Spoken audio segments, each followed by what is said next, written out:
everyone, it's Shane Kanto here, your Wasteland reviewer, and I'm here to review Guardians of the Galaxy Volume 2. And if you've watched any of my other reviews about superhero movies, you'll know I'm a huge Marvel fan, and I was super excited about seeing this film. And I was a big fan of the original Guardians of the Galaxy since it was a movie that really stuck out against a lot of the other Marvel films in the MCU, and I was super excited seeing the trailers for this film and seeing how crazy this could go. And James Gunn really brings a unique tone and style to these films. And to be perfectly honest, some of the things that these characters say, if were they were in a different movie, I'd be like cringing or like why did they even say that? But just this film, something works with these characters, and I think that's pretty amazing with how absurd but awesomely likable and interesting and different these Guardians films are. And that's a lot to what James Gunn does with these characters and with these stories and where he's prepared to go. And in terms of this film had a lot of emotional heft, probably the second most big emotional impact for me out of any of the MCU films, probably besides Civil War, and that had film after film to build on. This really took these characters and really put them in a place where you really got to see them as characters and really get a sense of who they are in relation to the other characters in these films. And from a directing perspective, some of the CGI and the action sequences were really awesome, but some of them just looked really bad. And trying to balance those, in general, the CGI for the characters was pretty awesome, and I really enjoyed stuff that they did with Ego, the living planet, in this film as well. And the big negative I could say from the directing standpoint is the storytelling's a bit choppy.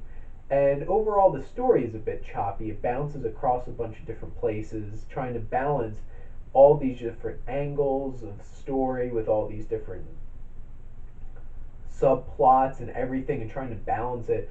But I never once felt bored, and this was a 2 hour and 15-minute movie. I really felt the energy and the excitement of this film, and all overall it was a really well made film. I think it's just it could have been a little better with the storytelling and balancing some of that cinematography, which was done by Henry Branham. Overall, a lot of people criticize the cinematography in Marvel films.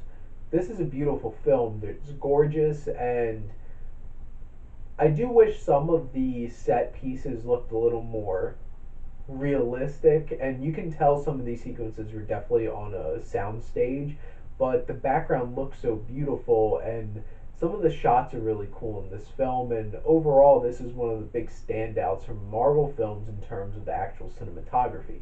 Now, James Gunn also wrote this, and there are some of the coolest, most striking sequences in any Marvel film in this film, and it was really well done in a cool way. A lot of the gags really hit for me. I thought this movie was hilarious, and I couldn't believe some of the jokes that actually landed to me and actually got me to really be laughing and enjoying it that much. Some of the stuff with the Sovereign and the Ravengers could have been done without in this film. They were definitely side stories that helped build, at least with the Ravengers, helped build some of the character development for, say, Rocket and Yondu in this film. But the Sovereign were steady, just like jumping in to spark some action and stuff throughout the film, trying to keep this is a superhero movie. But honestly, I was enjoying so much of the character stuff that I didn't really need them in this film. And what really stands out is the relationships in this film that they build are fantastic. Ego and Star Lord, their relationship is really interesting and dynamic, and dealing with that, Gamora and Nebula, Mantis, who's a new standout with Drax, and Yondu, Groot, and Rocket coming together, some of the most interesting dynamics in the whole entire film. And those relationships were fantastic. And some of the big overall takeaways from the writers, there's deep character development and deep character moments in this film. great humor and a true emotional impact.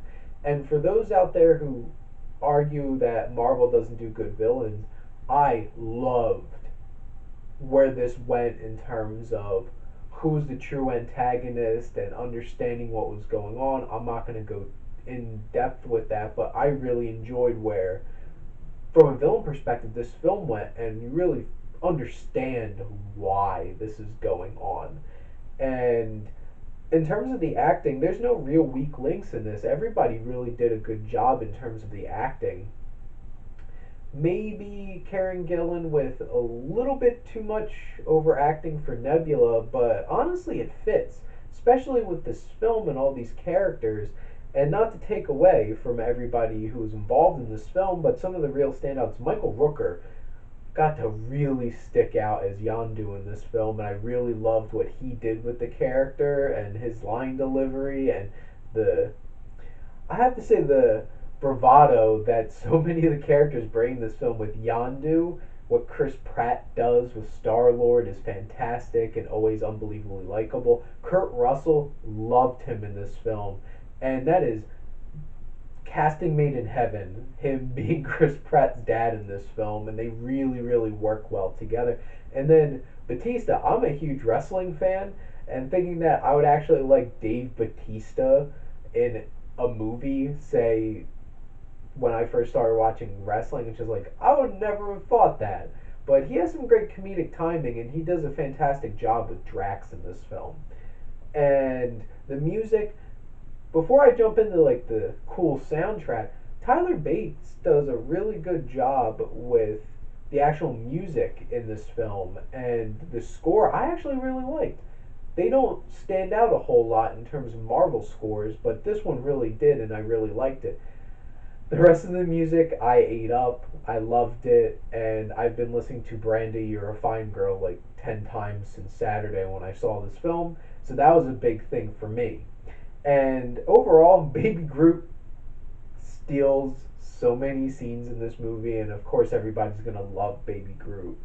And this is just me, and this probably isn't a popular thing, but I enjoyed this movie more than the first one.